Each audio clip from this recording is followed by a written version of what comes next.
नमस्कार दोस्तों, स्वागत करते हैं आपका अपने YouTube चैनल पर। इस वीडियो में आप हमारी यात्रा देखने जा रहे हैं दिल्ली से हरिद्वार तक, जो हमने पूरी की सिर्फ 3 घंटे में। इस वीडियो में आपको मिलेगी इस रूट की कंप्लीट इन्फॉर्मेशन। इसके साथ ही हम आपको देने जा रहे हैं हरिद्वार की भी संपूर्ण जानकारी। आप कहाँ पे स्नान कर सकते हैं, आरती की क्या है टाइमिंग, इसके साथ बहुत कुछ। इस वीडियो को लास्ट तक जरूर देखें। चैनल पर अगर नए हैं तो प्लीज इसे सब्सक्राइब भी कर लें। तो चलिए शुरू करते हैं इस वीडियो को।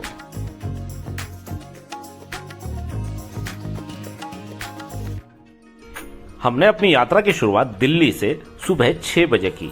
इस समय आप दिल्ली का कनॉट प्लेस देख सकते हैं। हमने अपने गाड़ी में तकरीबन 20 लीटर का फ्यूल डलवा लिया। अब आप हमें देख सकते हैं, हमारी गाड़ी पहुंच चुकी है मेरठ एक्सप्रेसवे पे।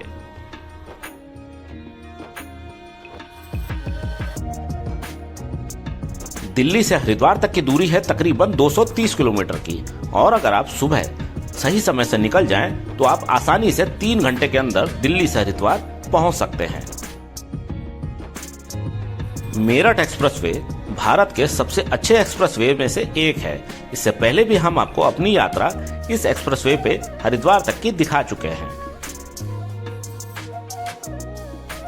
दोस्तों, गाजियाबाद पहुंचते ही देखिए हमें एक भयानक कार एक्सीडेंट यहाँ पे देखने को मिला।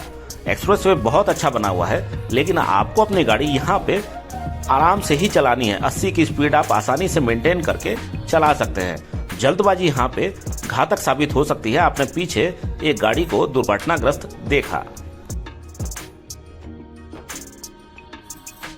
आपकी इंफॉर्मेशन के लिए बता दें कि मेरठ एक्सप्रेसवे पे 2 व्हीलर्स अलाउड नहीं है। यहाँ पे या तो आपकी गाड़ी कमर्शियल गाड़ी होनी चाहिए या आपके पास 4 व्हीलर होना चाहिए, तभी आपकी एंट्री यहाँ पे होती है। अब देखिए दोस्तों, इस रास्ते का पहला टोल आ चुका है, जिसको काशी टोल प्लाजा बोलते हैं। इसका चार्ज 110 रुपए वन साइड से देना पड़ता है।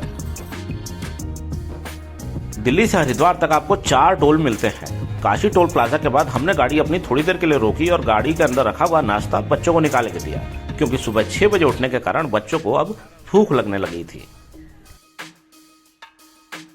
इस वीडियो में हम आपको सभी टोल्स के कंप्लीट रेट बताएंगे जो हमें देने पड़े। दोस्तों, ये एक्सप्रेसवे मेरठ तक 8 लेन का है, जो कि बहुत शानदार बना हुआ है। मेरठ क्रॉस होने के बाद अब आपको पुरानी रोड देखने को मिलती है। मतलब यहाँ पे मेरठ एक्सप्रेसवे की वो लुक नहीं आती। यहाँ पे आपको 4 लेन की रोड देखने को मिलती है।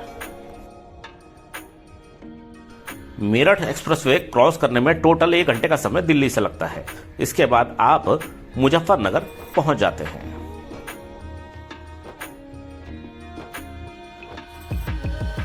लेकिन इस पूरे रूट पे आपकी गाड़ी 80 की स्पीड पे आराम से एवरेज मेंटेन कर लेती है।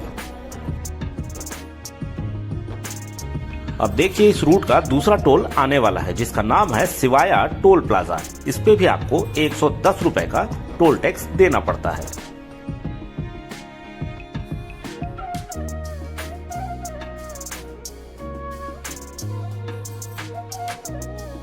दोस्तों, अगर आप दिल्ली से हरिद्वार ट्रेन या बस के माध्यम से जाना चाहते हैं तो इसके लिए भी आपके पास कई सारे ऑप्शंस अवेलेबल हैं। हरिद्वार अगर आप फ्लाइट से जाना चाहते हैं तो सबसे नजदीकी एयरपोर्ट है देहरादून। हरिद्वार भारत के प्रमुख शहरों से ट्रेन रूट से भी अच्छी तरह से जुड़ा हुआ है। फैमिली को अब चाय पीने का मन हुआ तो रास्ते में ही एक ढाबे पे रुक के हमने कुल्हड़ वाली चाय का आनंद लिया। इस पूरे रूट पे दोस्तों आपको कई सारे होटल्स और ढाबे खाने पीने के लिए मिलते हैं। इसकी आपको कोई दिक्कत नहीं होने वाली। एक चाय का कॉस्ट 20 रुपए यहाँ पे हमें देना पड़ा। चाहे आप कुल्हड़ में ले या नॉर्मल कागज के कप में ले, 20 रुपए का ही रेट आपको चाय का देना पड़ता है। लीजिए, अब हमारा तीसरा टोल छप्पर टोल प्लाजा आ गया, जिसका चार्ज 60 रुपए देना पड़ा।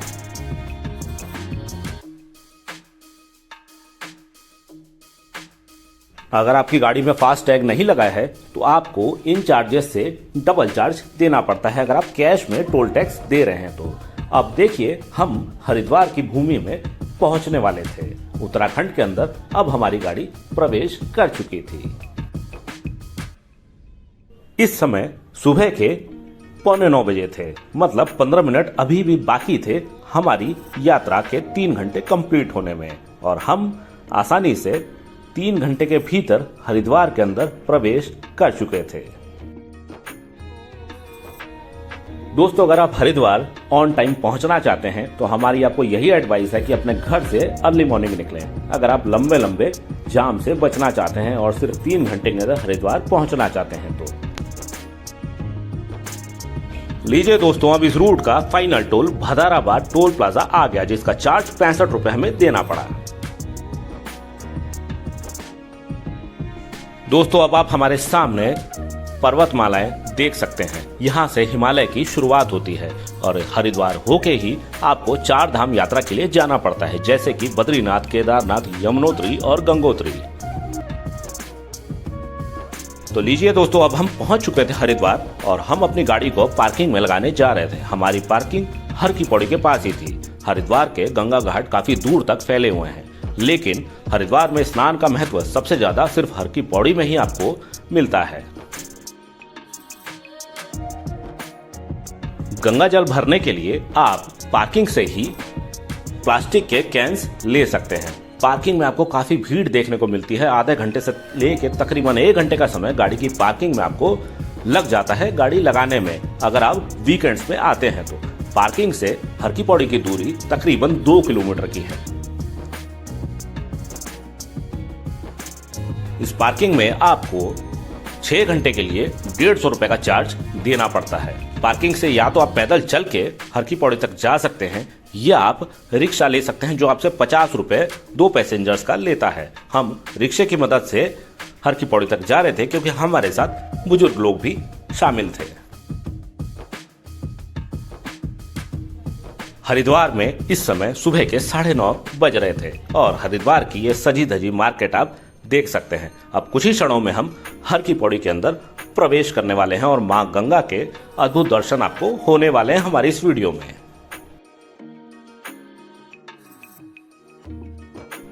दोस्तों, इससे पहले भी हम हरिद्वार की अपनी सीरीज दिखा चुके हैं आपको और आप दर्शकों की वजह से लाखों व्यूज हमें मिले, इसके लिए आपका बहुत बहुत शुक्रिया। लीजिए, अब आप हरिद्वार के इस पवित्र गंगा नदी के दर्शन कर सकते हैं। इस समय महीना मार्च के एंड का था, तो इस समय गंगा नदी पूरे साल में सबसे ज्यादा स्वच्छ इस स्थान पे मानी जाती है।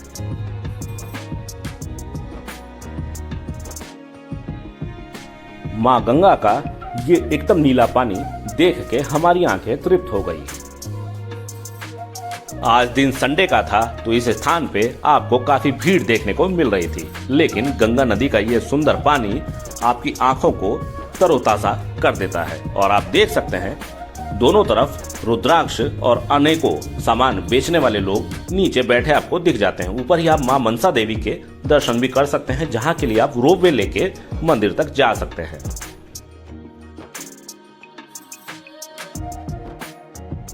दोस्तों, मैं अब इस इम्पोर्टेंट पॉइंट के ऊपर आपको कुछ बात बताने वाला हूं। आप हरिद्वार में इतना लंबा गंगा घाट देख रहे हैं। अगर आप यहाँ पे पहली बार आए हैं तो आपको ऐसा लगेगा कि हम कहीं भी बैठकर स्नान यहाँ पे कर लें, पुण्य हमें बराबर मिलता है।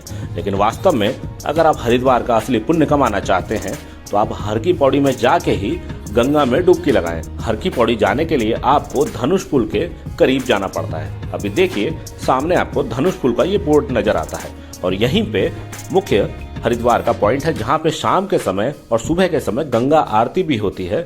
और हरिद्वार का ये पॉइंट सबसे इम्पोर्टेंट माना जाता है गंगा स्नान के लिए। हमें आप देख सकते हैं जिस स्थान पे हम बैठे हैं, अगर आप इस स्थान पर स्नान करते हैं तो यही कहा जाता है कि यहीं पर वो अमृत की बूंद टपकी थी जो अमृत मंथन के दौरान निकली थी। और इस स्थान पर अगर आप स्नान करते हैं तो ये हरिद्वार का सबसे पवित्र स्थान माना जाता है।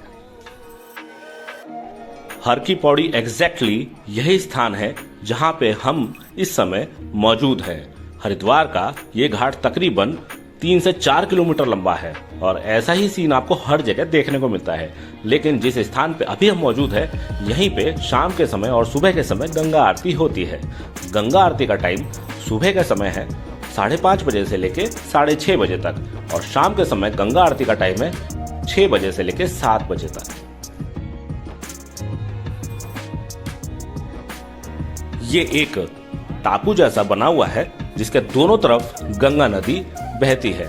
सामने ही आपको माँ गंगा का मंदिर भी दिख जाता है और यहाँ पे एक क्लॉक टावर भी बना हुआ है। तो इस स्थान को आप नोटिफाई कर लें और इसी स्थान पे जब आप हरिद्वार आए तो आपको स्नान करना चाहिए। हरिद्वार भारत के सबसे पवित्र स्थानों में से एक माना जाता है और इस जगह पे ही अर्ध कुंभ और पूर्ण कुंभ का आयोजन भी किया जाता है। हरिद्वार वही स्थान है जिसको देवभूमि का गेटवे भी माना जाता है और भारत के उत्तराखंड राज्य में स्थित जितने भी पवित्र स्थल हैं उसको जाने के लिए आपको हरिद्वार होके ही गुजरना पड़ता है। अब देखिए हमारा परिवार हरिद्वार के इस पवित्र गंगा नदी में जोत को विसर्जित कर रहा है।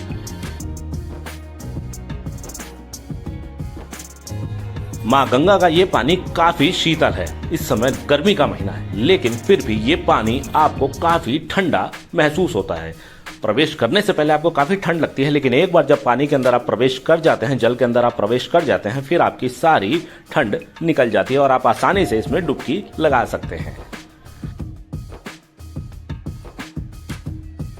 दोस्तों, इस वीडियो में हमने आपको अपने दिल्ली से हरिद्वार तक की पूरी यात्रा दिखाई, साथ ही साथ हरिद्वार में किस स्थान पर आपको स्नान करना चाहिए और यहाँ का क्या है महत्व, इसके बारे में भी आपको संपूर्ण जानकारी दी। ये वीडियो आपको कैसी लगी प्लीज कमेंट्स में हमें जरूर बताएं। यहाँ तक ये वीडियो देखने के लिए आपका बहुत बहुत धन्यवाद। Thanks for your time.